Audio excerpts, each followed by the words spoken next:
Cerita akan diawali dengan seorang pria bernama Ray. Pria ini bekerja di sebuah pelabuhan untuk memindahkan beberapa kontainer menggunakan alat berat. Tapi sayangnya shiftnya hari ini telah selesai. Dia akan segera pergi dari tempat itu untuk menemui mantan istrinya dan juga anak-anaknya yang akan dititipkan. Tapi di saat dia akan pergi, dia mendapatkan komplain dari atasannya karena atasannya sangat membutuhkan Ray untuk memindahkan beberapa puluh kontainer yang baru datang malam itu. Tapi sayangnya Ray sudah janji. Dia mengabaikan semua pernyataan dan juga teguran dari atasannya itu. Lagi pula dia sudah sering melakukan hal dan kali ini dia akan pergi untuk menemui keluarganya. Dengan cukup tergesa-gesa, Ray kembali pulang. Ternyata di sana dia sudah ditemui oleh mantan istrinya dan juga kekasih dari istrinya ini. Tampaknya terlihat mantan istrinya cukup kesal karena Ray telah terlambat sekitar 30 menit. Ya, walaupun dia memiliki penjelasannya yang cukup masuk akal bagi istrinya, Ray telah mengingkari janjinya. Kemudian mereka pun masuk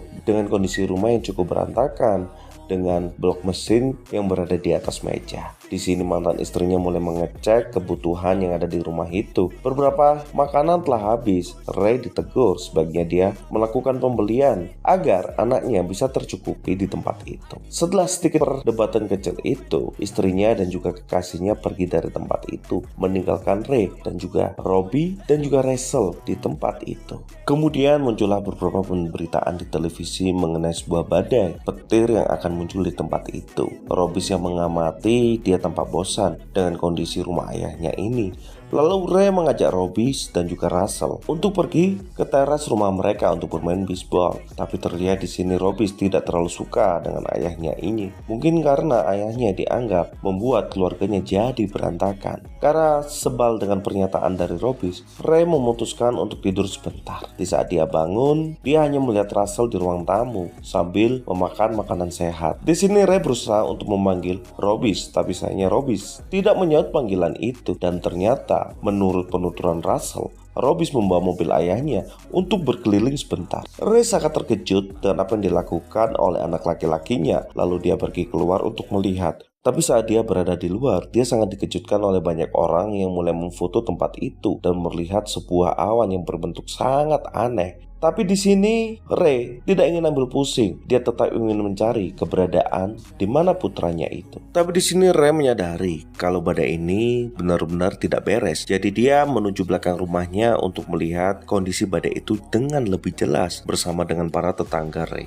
Di sini badai itu menimbulkan angin yang cukup aneh, di mana anginnya malah bergerak menuju pusaran dari badai itu. Hingga pada akhirnya semua angin pun terlihat diam dan tenang. Di sini Ray dan juga Rachel hanya mengamati dengan senyuman dan menganggap bahwa kejadian ini hanyalah kejadian yang biasa. Hingga pada akhirnya sambaran petir demi sambaran mulai menghujam bagian belakang dari rumah milik Ray. Ray pun awalnya hanya tertawa, tapi kemudian dia langsung masuk karena dirasa petir itu mulai cukup berbahaya. Saat di dalam rumah, Rachel tampak panik, tapi di sini Ray berusaha untuk meyakinkan putri kecilnya ini bahwa ini akan segera berakhir. Di saat badai petir itu berakhir, Ray mulai mengecek beberapa barang elektronik di rumahnya, dan benar saja beberapa barang itu pun tidak bisa digunakan lagi. Dan masalah Ray tidak cukup sampai di situ. Robbie masih belum diketahui.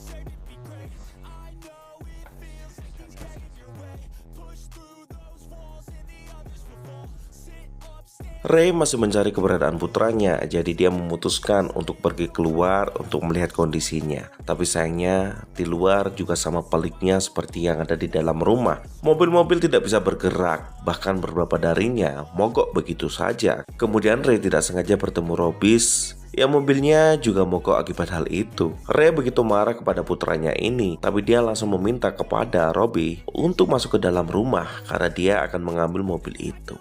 Ray bergegas dan dia juga melihat banyak orang yang tampak kebingungan karena mobil mereka mogok begitu saja di jalan. Lalu dia sampailah di suatu persimpangan jalan. Di persimpangan jalan itu Ray melihat bahwa sambaran petirnya berperilaku cukup aneh karena hanya menyambar di satu tempat.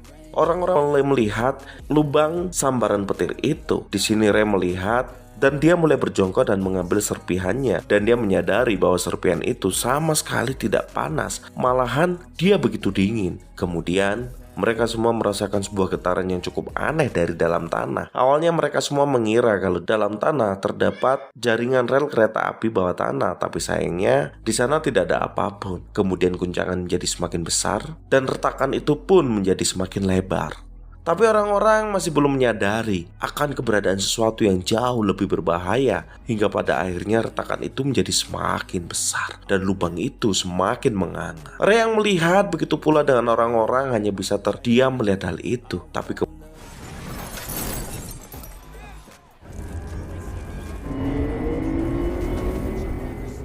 muncul sebuah tentakel dari dalam tanah. Lalu tak selang lama muncullah sebuah makhluk, atau mungkin bisa dikatakan benda, yang muncul dari dalam tanah. Sebuah makhluk logam yang keluar dari lubang itu. Orang-orang membeku dan mengira bahwa itu benda yang tidak mereka pikirkan. Tapi sayangnya di saat benda itu mengeluarkan suara yang cukup keras, di saat itulah bencana baru dimulai. Benda itu menembakkan sebuah sinar laser yang langsung merubah seseorang menjadi debu begitu saja. Orang-orang tampak kepanikan dan berlarian ke sana dan ke sini tanpa tahu mereka akan lari kemana. Begitu pula dengan Ray. Ray terus berlari untuk menyelamatkan dirinya dari kejaran makhluk itu. Dia terus berlari hingga badannya tidak sengaja terkena serpihan debu dari seseorang yang tewas akibat serangan laser itu. Ray terus berlari menuju rumahnya untuk melihat kedua anaknya, Robis dan juga Russell. Ray melihat dengan mata kepalanya sendiri. Benda itu menghancurkan setiap apapun yang dia lewati dan menghabisi setiap orang yang berada di tempat itu menjadi debu. Kemudian Ray kembali ke rumahnya. Di sana Russell dan juga Robis tampak terkejut dengan apa yang terjadi dengan ayahnya. Di sini mereka berusaha untuk bertanya apa yang terjadi, tapi alih-alih menjawab, Ray hanya terdiam begitu saja. Kemudian terkejut saat Russell memegang pundaknya. Kemudian di sini setelah sadar, Ray meminta kepada Robis untuk membawa barang-barang yang dia bisa bawa, terutama makanan kaleng, karena di sini mereka akan pergi dari tempat itu. Di saat di luar, Robis dan juga Russell melihat orang-orang begitu panik tentang apa yang terjadi di tempat itu. Kemudian Ray menuju suatu mobil yang baru saja dibetulkan oleh temannya. Di sini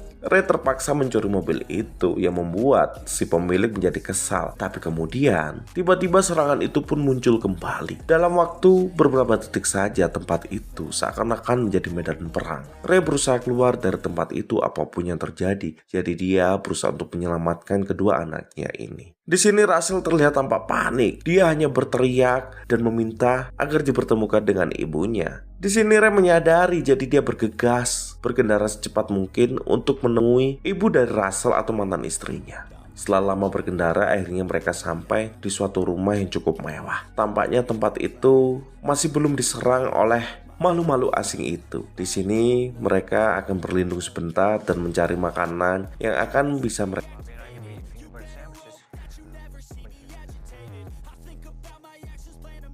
Setelah selesai makan, mereka pun beranjak dari tempat itu untuk menuju basement.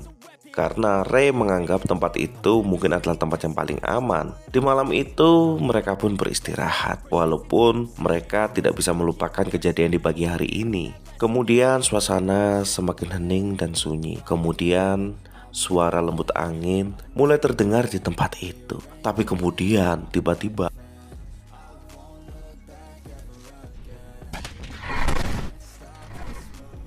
jadi suara gemuruh yang cukup keras. Mereka pun sangat panik. Di sini Ray dan juga Robbie berusaha untuk menyeret Russell untuk menuju basement yang lebih dalam.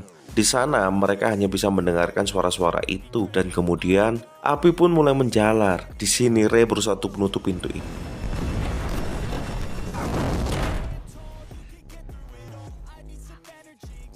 Di keesokan paginya, di saat suasana tenang, Ray mulai mengecek bagian luar rumah itu. Rumah itu pun sudah hancur dan terdapat sebuah pesawat jatuh menimpa rumah mereka. Ray sangat terkejut dengan apa yang terjadi. Tapi kemudian mereka melihat sekelompok orang yang merupakan reporter yang selamat dari kejadian penyerangan itu. Mereka mulai mencari makanan di tempat itu, sisa-sisa yang mungkin mereka bisa gunakan untuk bertahan hidup. Setelah pembicaraan itu sebentar, salah satu reporter menunjukkan kejadian aneh dari rekaman yang dia miliki bahwa makhluk-makhluk itu tidak hanya satu, tapi ada banyak. Dan menurut anggapan mereka bahwa mereka tengah melakukan pembersihan terhadap umat manusia. Di saat pembicaraan itu, tiba-tiba terdengar suara dari makhluk itu cukup keras. Mereka pun bergegas untuk pergi. Begitu pula dengan Ray dan juga anak-anaknya. Mereka pun langsung beranjak dari tempat itu. Di tengah perjalanan, mereka dikejutkan dengan Russell yang ingin pergi ke toilet. Karena tidak ada pilihan lain, akhirnya pun mereka melipir di tepi jalan. Awalnya Ray meminta kepada putrinya itu agar selalu terlihat, tapi Russell karena malu, dia mengindahkan semua perkataan dari ayahnya itu dan malah masuk semakin dalam dan menuju tepi sungai. Di saat itulah dia melihat sesuatu yang tidak seharusnya dia lihat.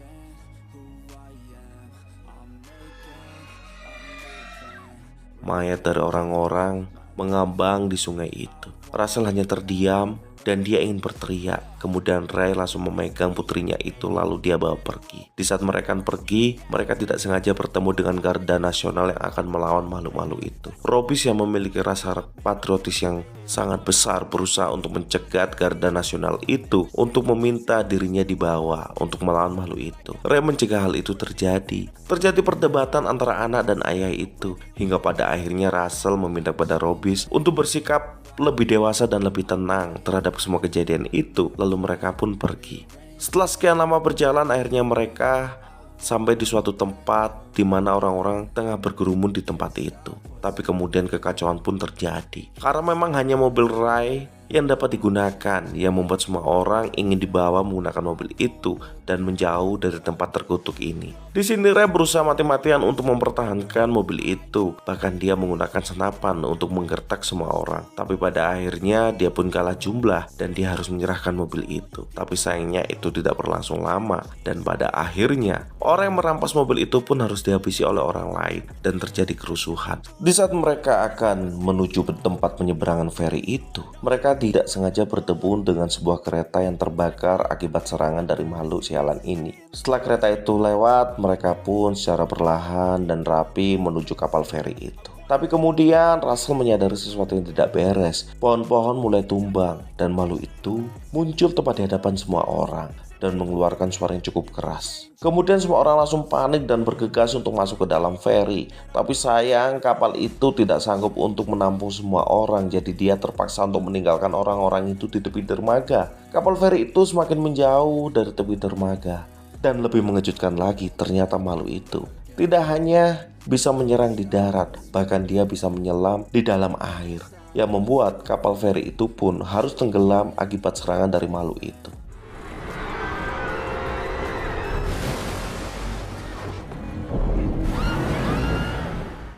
Tapi di sini untungnya Ryan dan juga kedua anaknya selamat dari serangan itu dan mereka berusaha untuk keluar dari air secepat mungkin. Tapi di sini mereka juga melihat bagaimana orang-orang itu diculik oleh mesin-mesin besar ini. Saat mereka sampai di tepi danau itu, mereka begitu melihat kekejaman dari mesin-mesin ini. Tanpa ampun menghabisi satu demi satu orang di tempat itu, seakan-akan mereka dimusnahkan. Setelah berhasil lolos dari tempat itu, mereka pun berjalan sebagai seorang pengungsi untuk menuju kota Boston. Di tengah perjalanan, mereka tidak sengaja bertemu dengan sekelompok anggota militer yang akan melakukan penyerangan terhadap mesin-mesin besar ini. Robbie yang melihat itu, dia tampak kesal. Dia harus berbuat sesuatu. Kemudian dia mulai berlari menuju anggota militer itu untuk membantu mereka. Ryan yang melihat bagaimana putranya akan melakukan kegilaan, dia berusaha mencegah dan meninggalkan Russell tepat di belakangnya. Di sini berusaha untuk meyakinkan Robbie bahwa dia tidak bisa melakukan hal itu. Tapi putranya ini begitu ngotot, dia ingin berjuang. Di sisi lain, putrinya Russell akan diambil oleh seseorang yang menganggap kalau gadis ini tidak memiliki orang tua, walaupun Russell sudah menjelaskan kalau orang tuanya sedang ada di tempat lain. Ryan yang melihat hal itu, dia tidak bisa berbuat apa-apa. Kemudian dia langsung menarik Russell dan pergi dari tempat itu dan meninggalkan Robbie di tempat itu. Merupakan sebuah keputusan yang cukup berat bagi seorang ayah saat harus kehilangan anaknya. Tapi dia di sini berusaha untuk menunggu hingga pada akhirnya anggota paramiliter itu pun benar-benar dihancurkan oleh mereka. Di sini Ryan dan juga Russell berusaha untuk kabur dari tempat itu, tapi kemudian muncul seorang pria dengan senapan besarnya meminta mereka untuk mampir dan bersembunyi di basement miliknya. Karena memang tidak ada pilihan lain, akhirnya mereka berdua pun masuk ke dalam basement itu. Di sini Russell berusaha untuk ditenangkan oleh ayahnya. Kemudian pria itu berkata bahwa sebenarnya makhluk-makhluk itu sudah berada di dalam tanah selama jutaan tahun. menunggu kesempatan untuk melakukan invasi terhadap manusia. Ini bukan peperangan, ini adalah pembantaian. Seperti manusia yang menghancurkan batu. Sebuah kata-kata yang menggugah perasaan dari Ryan. Tak selang lama guncangan pun terdengar. Suara deru mesin itu pun semakin dekat. Atap tepat di atas mereka pun jebol. Sebuah tetanggal raksasa muncul di hadapan mereka. Di sini sang penyintas ingin menghabisi tentakel itu. Tentu saja Ryan keberatan dengan hal itu. Lagi pula apa yang bisa dilakukan oleh mereka? Bila mereka sampai ketahuan posisinya, mungkin mereka akan tewas. Tapi pria ini begitu ngotot. Ryan pun terus berusaha untuk meyakinkan pria ini agar tidak melakukan hal yang bodoh. Setelah kondisi cukup tenang dengan deru mesin-mesin alien ini, mereka pun bisa bernafas lega. Tapi kemudian saat pria penyintas itu mulai berdebat dengan Ray, para alien itu menyadari kalau ada sesuatu yang tidak beres. Kemudian mereka mengirimkan tentakel dari mesin-mesin mereka untuk mengecek ke dalam basement di mana Ray dan juga putrinya tinggal. Mesin ini menyusuri setiap sudut dari ruangan, dan di beberapa situasi mereka hampir saja ketahuan. Kemudian di saat keadaan dirasa hampir cukup aman, ternyata untuk pertama kalinya alien-alien ini pun keluar untuk mengecek secara langsung. Di sini penyintas ini berniat untuk menghabisi salah satu alien itu. Tapi Ray berusaha untuk mencegah sebisa mungkin agar pria ini tidak melakukan hal yang bodoh. Tentu saja pria ini berusaha untuk melawan Ray karena dia tidak ingin mati di tempat itu. Tapi karena rasa ketakutan yang luar biasa, dia hampir saja membuat keputusan yang cukup bodoh. Hingga pada akhirnya suara dari mesin itu pun memanggil alien-alien itu kembali menuju atas. Dan kali ini mereka pun bisa selamat. Di keesokan paginya, Ray dan juga Russell mereka melihat mesin-mesin itu masih terus bekerja, entah apa yang mereka kerjakan, sehingga membuat seperti akar berwarna merah. Kemudian penyintas itu pun mulai berteriak tentang apa yang terjadi. Dia sangat terkejut bagaimana mesin-mesin itu menghabisi satu demi satu orang untuk dijadikan bahan untuk mengisi sumber tenaga mesin mereka. Ray pun sangat terkejut dengan apa yang terjadi. Bagaimana nasib mereka bisa bertahan di tempat itu.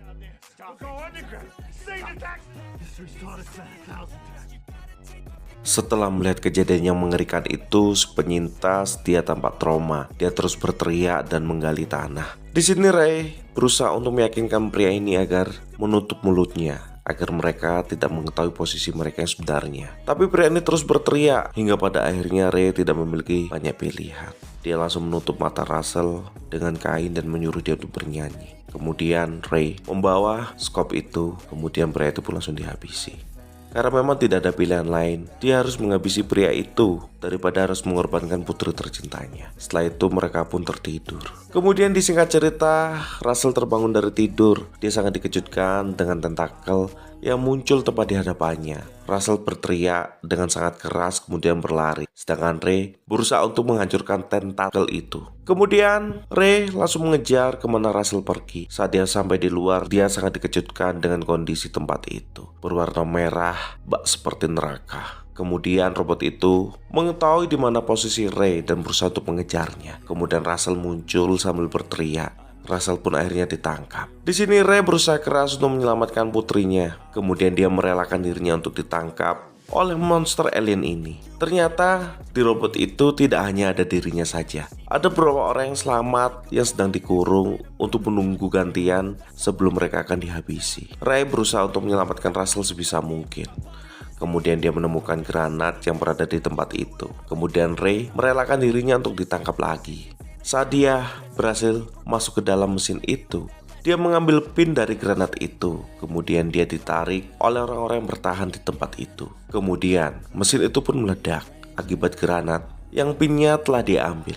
Dan kali ini Ray dan juga Russell berhasil selamat. Disingkat cerita, di keesokan paginya Ray dan juga Russell sudah sampai di Boston dalam kondisi linglung, capek, dan juga entah apa yang akan terjadi selanjutnya. Kemudian bersama dengan para pengungsi yang lainnya, dia terus maju menuju dalam kota. Tapi di sini Ray menyadari ada sesuatu yang tidak beres karena dia melihat salah satu mesin itu tampak mati begitu saja. Kemudian dia bertanya kepada salah satu anggota militer bahwa mesin-mesin itu tadinya berjalan normal seperti sedia kala, tapi kemudian mesin-mesin itu mulai berputar selama 1 jam dan kemudian mereka berhenti beroperasi begitu saja. Di sini Ray dan juga Russell berusaha untuk mencari tempat lindungan yang aman hingga pada akhirnya Ray menyadari bahwa burung-burung gagak itu dapat hinggap dengan mudah di atas mesin-mesin alien-alien ini. Kemudian dia berusaha untuk memberitahu para anggota militer tentang apa yang terjadi. Karena suara terlalu berisik, mereka pun tidak bisa mendengar perkataan dari Ray. Tapi pada akhirnya mereka menyadari bahwa gagak-gagak itu dapat hinggap tepat di atas mesin itu, yang menandakan bahwa mereka tidak mengenakan perisai lagi. Kemudian para anggota militer langsung mengerahkan pasukan untuk membawa rudal yang dipanggul. Kemudian mereka mulai menembakkan rudal-rudal itu. Dan benar saja, dengan mudah robot-robot alien ini pun dapat dikalahkan dan jatuh begitu saja. Setelah mereka berhasil melumpuhkan, palka dari mesin itu pun terbuka. Dan akhirnya mereka bisa melihat wujud dari alien itu. Tapi sayangnya beberapa saat setelah palka itu dibuka, mereka pun mati begitu saja. Kemudian Russell dan juga Ray melanjutkan perjalanan untuk menuju rumah ibu mereka. Saat mereka sampai di rumah ibu Russell, Ray dikejutkan dengan putranya yang sudah sampai di tempat itu. Ternyata putranya selamat setelah kejadian di bukit di mana mereka harus bertempur. Di sini keluarga mereka pun akhirnya bersatu. Dan film ini pun akan ditutup dengan sebuah narasi bahwa malu-malu itu pada akhirnya harus tewas akibat bakteri yang sama sekali tidak berbahaya bagi manusia. Tapi bagi mereka itu adalah racun yang sangat mematikan. Para penyerang itu pun tewas begitu saja. Dan invasi mereka pun akhirnya gagal. Dan film pun